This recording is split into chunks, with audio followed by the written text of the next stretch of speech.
Sema nyinyi mnafanya kazi nzuri, lakini sasa mmepata washirika Yas na Mix wanawasaidia. Kwa hiyo washikeni hawa ili turudishe Kilimanjaro ya kijani. Haingii akilini kwamba wananchi wanapata maji ya kunywa. Hakuna kitu chochote mbadala kama maji. Nani anaweza kuniambia wewe una kiu utakunywa soda? Lazima unywe maji. Umesema kina mama wanachukua maji hapa. Watu wanaharibu vyanzo vya maji tena kwa makusudi tu. Wanafungulia chemba za maji machafu, wanasubiri mvua ije, wanafungulia. Matokeo yake nini? Matokeo yake tunapata magonjwa ya kipindupindu na magonjwa mengine.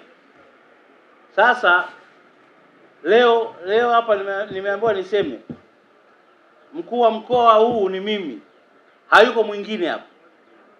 Tunakwenda kupanda miti kwenye chanzo cha maji cha Mjerumani, na sio cha Mjerumani tu, na vyanzo vyote vya maji. Mheshimiwa DC, la kwanza, hakuna mtu kukata mti hata kama kapanda mwenyewe, lazima apate kibali kutoka kwako. Zamani mkuu wa mkoa marehemu Gama alikuwa anatoa kibali mwenyewe mkuu wa mkoa. Sasa mkuu wa mkoa ana kazi nyingi, anawezaje kufanya majukumu yote hayo kwa wakati mmoja? Kwa hiyo na mimi nilipokuja nimeshusha kwa wakuu wa wilaya. Hata kama mti ni wa kwako, lazima mkuu wa wilaya afanye nini? Atoe kibali. La kwanza. La pili, watu wa bonde, hakikisheni maeneo yenu yote ambayo yana vyanzo vya maji yote tunapanda miti na kuzingatia sheria ya mita 60 kuanzia chanzo cha maji. Nyinyi hamtekelezi hiyo sheria, mnaogopa watu.